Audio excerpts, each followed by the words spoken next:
ይስጥልን የተወደዳችሁ የቦርከና ሚዲያ ቤተሰቦቻችን የለተሰኞ ሰኔ 9 ቀን 2018 ዓመተ ምህረት የሰዓቱን ዜናዎች ይዘን ቀርበናል። አበይት ዜናዎቹን አስቀድማለን። የመቀሌ ከንቲባ የትግራይ እናቶች ላይ እርምጃ እንደሚወሰድ አስጠነቀቁ። በትግራይ ውስጥ ጠንካራ ስርዓትና ተጠያቂነት እንዳይኖር ከእውነታውን የራቀ መረጃ የሚያሰራጩ የጠላት ተልዕኮን የሚያስፈጽሙ አካላት ላይ ምርመራ ተደርጎ እርምጃ እንደሚወሰድ የመቀሌ ከተማ ከንቲባ ኃይላት አረጋዊ አስጠንቅቀዋል። የዕለቱ ዜናችን ቀዳሚ ጉዳይ አድርገነዋል። በትግራይ ብሔራዊ ክልል በበይነ መረብ ለመፈተን ለተመዘገቡ 14755 ተፈታኞች በስድስት ዙር ከሰኔ 23 ቀን 2018 ዓ.ም ጀምሮ ፈተና እየተሰጠ መሆኑን የፈተናዎች አገልግሎት ኤጀንሲ አስታወቀ። አገልግሎቱ ይህንን ያለው የክልሉ ትምህርት ቢሮ ከፌዴራል መንግስት የሚሰጠውን ፈተናዎች አልቀበልም ማለቱን ተከትሎ ነው። ተጨማሪውን ይዘናል። ጉባኤውን በጸሎትና በንቃት ተከታተሉ ሲል የኢትዮጵያ ሀገራዊ ምክክር ኮሚሽን ጥሪ አቀረበ። ኮሚሽኑ የ4000 ተወካዮችን ዝግጅት አጠናቆ የሀገራዊ ምክክር ጉባኤ ሊጀምር መሆኑ ተጠቁሟል። ዝርዝሩን ታደምጡታላችሁ። ምክር ቤቱ በበጀት ዓመቱ ለክልሎች 304 ቢሊዮን ብር መተላለፉን አስታወቀ። የፊስካል ሽግግር ስርዓትንና የክልሎችን ፍትሃዊ ተጠቃሚነት ለማረጋገጥ የሚያስችሉ አበይ ተግባራትን ማከናወኑንም የፌዴሬሽን ምክር ቤት ገልጿል። በዝርዝር እናደርሳችኋለን። ዜናዎችን በዝርዝር እናቀርባለን። በቅድሚያ የመቀሌ ከንቲባ የትግራይ እናቶች ላይ እርምጃ እንደሚወሰድ አስጠነቀቁ። በትግራይ ውስጥ ጠንካራ ስርዓትና ተጠያቂነት እንዳይኖር ከእውነታውን የራቀ መረጃ የሚያሰራጩና የጠላትን ተልዕኮ የሚያስፈጽሙ አካላት ላይ ምርመራ ተደርጎ እርምጃ እንደሚወሰድ የመቀሌ ከተማ ከንቲባ ኃይሌ አረጋዊ ገልጸዋል። ከንቲባው በሰጡት መግለጫ ማንኛውም የትግራይ ተወላጅ የሀሳብ ልዩነት ቢኖረውም እንኳ በአሁኑ ወቅት በወረራ ስር የሚገኘውን ህዝብ ነጻ ለማውጣት፣ ተፈናቃዮችን ለመመለስ፣ የትግራይን ግዛታዊ አንድነት ለማረጋገጥ ና የህዝቡን ሙሉ የራስ ውሳኔ መብት እውን ለማድረግ በሚደረገው ትግል ውስጥ መከፋፈል እንደማይገባ አሳስበዋል። የመቀሌ ከተማ አስተዳደር ህዝቡን የተጋፈጠውን አደጋ በጥልቅ በመገንዘብ ህልውናውን ለማስጠበቅ የሚያስችሉ ሰፊ የመከላከያ እቅዶችን ይዞ እየተንቀሳቀሰ መሆኑንም ከንቲባው ገልጸዋል። ህዝቡ ከመኖሪያው ተፈናቅሎ ለረሃብ፣ ለበሽታ፣ ለብርድና ለሞት በተጋለጠበት እንዲሁም ሉዓላዊነቱ በኃይል ተይዞ በወራሪዎች ጭቆና ስር ባለበት በዚህ ወቅት የመከላከያ አቅምን ማጠናከርና የትግራይን ወደፊት እድል ማሰብ ዋነኛ ተግባር መሆኑን አብራርተዋል። የትግራይ ህዝብ ህልውናና ሉዓላዊነቱን ተረጋግጦ ፍላጎቱ እውን እንዲሆን አሁን ያለው ወቅት ሁለንተናዊ ዝግጅትን እንደሚጠይቅም አክለዋል። በዚህ መሰረት በመከላከያ ስራው ላይ መሳተፍ ቁልፍ አጀንዳ መሆኑን የጠቀሱት አቶ ኃይላ የተሳትፎ ሂደቱ ሙሉ በሙሉ በዲሞክራሲያዊ መንገድ እንዲመራ አስፈላጊው ስልጠናና ግንዛቤ መሰጠቱን ተናግረዋል። የትግራይ ህዝብ በታሪኩ ተገዶ ወይንም ጸረ ዲሞክራሲ ሆኖ አያውቅም ያሉት ከንቲባው ወጣቶች በመተባበር አቅማቸውን፣ እድሜያቸውና ጤንነታቸው በሚፈቅደው መሰረት በትግሉ ውስጥ የበኩላቸውን ድርሻ እንዲወጡ ጥሪ አቅርበዋል። በመከላከል ጉዞ ውስጥም ድልና መሰናክሎች ሊያጋጥሙ እንደሚችሉ ጠቁመው ነገር ግን አንዳንድ ከቡድናቸው ተነጥለው በውጭ ኃይሎች በተቀናጀ መልኩ መከላከያውን ለማዳከም የፈጸሟቸውን እንቅስቃሴዎች መኖራቸውንም ይፋ አድርገዋል። እንደ ከንቲባው ገለጻ የትግራይ ጠላቶች በተለያዩ ድርጅቶችና ተቋማት ውስጥ በመሰግሰግ በትግራይ ውስጥ ጠንካራ ስርዓት፣ ተጠያቂነትና ድርጅታዊ አቅም እንዳይኖር እየሰሩ ይገኛሉ። ከእውነታው የራቀ መረጃ በሚያሰራጩ አካላት ላይም ጥብቅ ምርመራ ተደርጎ እርምጃ እንደሚወሰድ የገለጹት ሃይላይት በአንድ በኩል ለትግራይ ድል መስዋዕትነት የሚከፍሉ ዜጎች ባሉበት ሁኔታ፣ በሌላ በኩል ግን የጠላትን ተልዕኮ ተሸክመው የትግራይን ጥቅም አሳልፈው ለመስጠት የሚሞክሩ አካላት መኖራቸውንም በምሬት ገልጸዋል። አሁን የተጋረጠውን አደጋ ለመመከት ተደራጅቶ መታገል ብቸኛው መፍትሄ መሆኑን የጠቀሱት ከንቲባው የትግራይ ህዝብ ህልውናውን እንዳይቀጥልና ግዛታዊ አንድነቱን እንዳይመለስ የሚደረጉ አፍራሽ እንቅስቃሴዎችን በንቃት መከታተል እንደሚገባ አሳስበዋል። በመጨረሻም ዋናው አጀንዳ የትግራይን ህዝብ ድል፣ ትግልና ብሩህ ተስፋ መሆን ስላለበት ድርጅታዊ አቅምን በማጠናከርና አንድነትን በማጽናት ለህዝቡ ህልውና መታገል እንደሚገባ አሳስበዋል። በተጨማሪም የመቀሌ ከተማ አስተዳደር በክረምት ወቅት የአረንጓዴ ልማት፣ የገቢ አሰባሰብ፣ የንጽህናና የከተማ ውበት ስራዎችን እያከናወነ መሆኑን ጠቅሰው እነዚህ ተግባራት በሙሉ ለመከላከያውና ለህዝቡ ህልውና እንዴት አስተዋጽኦ ያደርጋሉ በሚል መርሃ ግብር እየተመሩ መሆኑን አስረድተዋል። በመጨረሻም ለተዋጊዎችና ለሰማዕታት ቤተሰቦች የሚሆን የ150 ሄክታር መኖሪያ ቤት መመደቡን እንዲሁም 11000 ተዋጊዎች ተጠቃሚ የሚሆኑበት የገበያ ማዕከል የሚገነባበት መሬት በጨረታ መሰጠቱን በመግለጽ ማጠቃለያቸውን ሰጥተዋል። በትግራይ ብሔራዊ ክልላዊ መንግስት በበይነ መረብ ለመፈተን ለተመዘገቡ 14755 ተፈታኞች በ6 ዙር ከሰኔ 23 ቀን 2018 ዓ.ም ጀምሮ ፈተና እየተሰጠ ነው ተባለ። በወረቀት የሚሰጠው የ12ኛ ክፍል ሀገር አቀፍ ፈተና በትግራይ ክልል ከሐምሌ 22 እስከ ሐምሌ 24 ቀን 2018 ዓ.ም በመቀሌና አክሱም ዩኒቨርሲቲዎች ውስጥ እንደሚሰጥ የትምህርት ምዘናና ፈተናዎች አገልግሎት አስታውቋል። አገልግሎቱ ስለ ዘንድሮ የ2018 ሀገር አቀፍ ፈተና አጭር ማብራሪያ ሰጥቷል። የ2018 ትምህርት ዘመን 12ኛ ክፍል ሀገር አቀፍ ፈተና በአብዛኛው በ6 ዙሮች በበይነ መረብ በተሳካ ሁኔታ በሰላም እየተሰጠ ይገኛል ያለ ሲሆን የተወሰኑት የመሰረተ ልማት ተደራሽነትና የኮምፒውተር እጥረት ባለባቸው አካባቢዎች በ4 ዙሮች በወረቀት ለመስጠት ዝግጅት ተደርጓል ብሏል። በትግራይ ብሔራዊ ክልል በበይነ መረብ ለመፈተን ለተመዘገቡ 14555 ተፈታኞች በ6 ዙር ከሰኔ 23 2018 ዓ.ም ጀምሮ ፈተና እየተሰጠ መሆኑን አመልክቷል።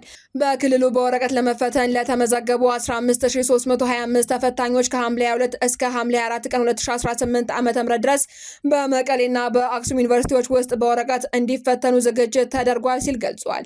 ተፈታኞቹም ወደ መቀሌና አክሱም ዩኒቨርሲቲዎች ሐምሌ 20 ቀን 2018 ዓ.ም ላይ በመግባት ሐምሌ 1 እና 2018 ዓ.ም ላይ ኦሪየንቴሽን ወስደው መፈተን የሚችሉ መሆኑንም አገልግሎቱ አስታውቋል።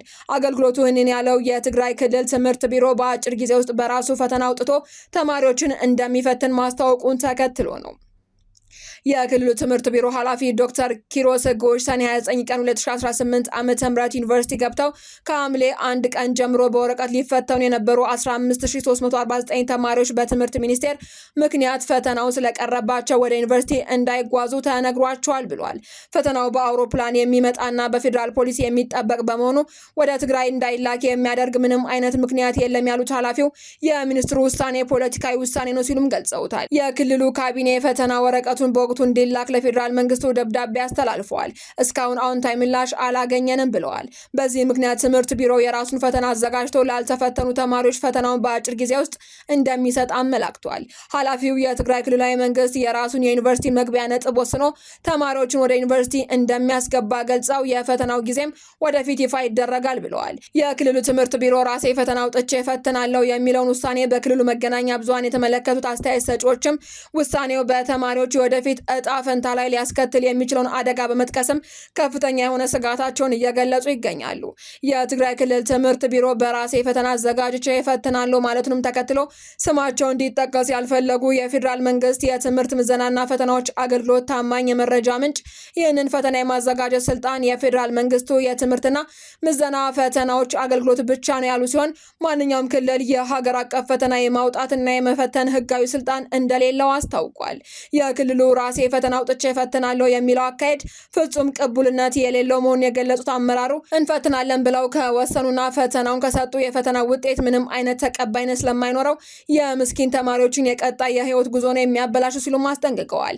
ቀደም ብሎ በትግራይ ክልል በተካሄደው የኦንላይን ፈተና ወቅትም የነበረ ሁኔታ ያነሱት አመራሩ የፌዴራል ጸጥታ አካላትና ፈታኞች በአግባቡ ስራቸውን እንዳይወጡ ጫና ተደርጓባቸው እንደነበር ገልጸዋል። ለአብነትም ለጸጥታ ማስከበር ስራ የተሰማሩት አካላት እንኳን መሳሪያ እንዳይዙ የማድረግ ጫና እንደነበረባቸው ጠቅሰው በወቅቱ የተማሪዎች ቀጣይ ህይወት ጉዞ እንዳይበላሽ ሲባል ብቻ ትምህርት ሚኒስቴር ፈተናውን በጫና ውስጥም ቢሆን ታግሶ እንዲሰጥ ማድረጉንም አስታውሰዋል። ጉባኤውን በጸሎትና በንቃት ተከታተሉ ሲሉ የኢትዮጵያ ሀገራዊ ምክክር ኮሚሽን አስታወቀ። የሀገራዊ ምክክር ጉባኤ ሊጀመር ነው። ኮሚሽኑም የ4000 ተወካዮችን ዝግጅት አጠናቋል። የኢትዮጵያ ሀገራዊ ምክክር ጉባኤ ሐምሌ 1 ቀን 2018 ዓ.ም ጀምሮ ለቀጣዮቹ 4 ሳምንታት በአዲስ አበባ እንደሚካሄድ የሀገራዊ ምክክር ኮሚሽን ሰኔ 9 ቀን 2018 ዓ.ም በሰጠው ጋዜጣዊ መግለጫ አስታውቋል። በጉባኤውም ከወረዳ፣ ከክልል፣ ከፌዴራልና ከ6 ዓለም የተውጣጡ 4000 ተወካዮች የሚሳተፉ ሲሆን ለዚህ የሚረዳ ዘንድ የመስተንግዶ፣ የትራንስፖርትና የጸጥታ ቅድመ ዝግጅት ሙሉ በሙሉ መጠናቀቃቸውን ኮሚሽኑ አረጋግጧል። ይህ ግዙፍና ታሪካዊ ጉባኤ በዋናነት በአዲስ አበባ ኢንተርናሽናል ኮንቬንሽን ማዕከል የሚካሄድ ሲሆን ማዕከሉ ለተሳታፊዎች ምቹና ደህንነቱ የተጠበቀ እንዲሆን ተደርጎ ተዘጋጅቷል ተብሏል። በተለይ እናቶችና ሴት ተሳታፊዎችን ከግምት ውስጥ በማስገባት የህፃናትን ማቆያ ስፍራዎች በባለሙያዎች የተደራጁ ሲሆን ለአካል ጉዳተኞችና ልዩ ድጋፍ ለሚሹ ወገኖችም ልዩ ትኩረት ተሰጥቷል ተብሏል። ተብሏል። ተሳታፊዎችም ቆይታቸውን በኢትዮጵያ ፐብሊክ ሰርቪስ ዩኒቨርሲቲና በፌዴራል ቴክኒክና ሙያ ኮሌጅ ግቢ ውስጥ እንደሚያደርጉ የተገለጸ ሲሆን ባህልንና ማህበራዊ ደረጃን ያገናዘበ የምግብ የንጽህናና የሕክምና አገልግሎት በጊዜያዊ ክሊኒኮች ጭምር እንደሚቀርብም ተገልጿል። የትራንስፖርትና የጸጥታ ጉዳይን በተመለከተም ኮሚሽኑ ከፌዴራልና ከክልል የጸጥታ አካላት እንዲሁም ከትራንስፖርት ሚኒስቴር ጋር የተቀናጀ ዝግጅት ማድረጉን አስታውቋል።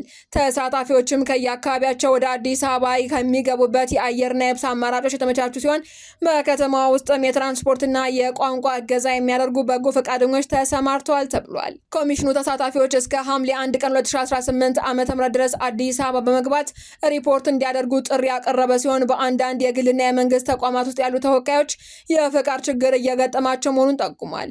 በማቋቋሚያ አዋጅ ቁጥር 1265/2014 አንቀጽ 41 መሰረት ማንኛውም ተቋም ለኮሚሽኑ ስራ ትብብር የማድረግ ግዴታ እንዳለበት በማሳሰብም ተሳታፊዎች ያለምንም እንግልት በጉባኤው ላይ እንዲገኙ አስፈላጊውን ትብብር እንዲደረግላቸውም በጥብቅ አሳስቧል። ኮሚሽኑ እስካሁንም ከ1300 በላይ ወረዳዎችን በማሻገር ከ100 በላይ የማህበረሰብ ክፍሎችን ያካተተ በርካታ አጀንዳዎችን መሰብሰቡን ገልጾ ጉባኤው ስኬታማ እንዲሆንም መላው ህዝብ በጸሎትና በንቃት እንዲከታተል ጠይቋል። የፊስካል ሽግግር ስርዓትንና የክልሎችን ፍትሃዊ ተጠቃሚነት ለማረጋገጥ የሚያስችል አበይት ተግባራትን ማከናወኑንም የፌዴሬሽን ምክር ቤት ገለጸ። በ2018 በጀት ዓመት የፊስካል ሽግግር ስርዓቱን የበለጠ ፍትሃዊ፣ ግልጽና ውጤታማ ለማድረግ የተከናወኑ ስራዎች ጠንካራ መሰረት መጣላቸውን የገለጸው የኢፌዴሪ የፌዴሬሽን ምክር ቤት በዓመቱ የድጎማ ቀመርን ማሻሻል፣ በመረጃ የተደገፈ ውሳኔ አሰጣጥን ማጠናከር፣ የጋራ ገቢዎችን በፍትሃዊነት ማከፋፈልና የፌዴራል መሰረተ ልማቶችን ርጭት መከታተል በሚለው አበረታች ውጤቶች መመዝገባቸውን እወቁልኝ ብሏል። በበጀት ዓመቱም ለክልሎች 314.75 ቢሊዮን ብር የጥቅል ድጎማ ተመድቦ 304.42 ቢሊዮን ብር ወይንም 96.88 በመቶ መተላለፉን ያመላከተው ምክር ቤቱ ለዘላቂ ልማት ግቦችና ለካፒታል ፕሮጀክቶች ከተመደበው 14 ቢሊዮን ብር ውስጥም 12.589 ቢሊዮን ብር ለክልሎች መተላለፉን ጠቅሷል።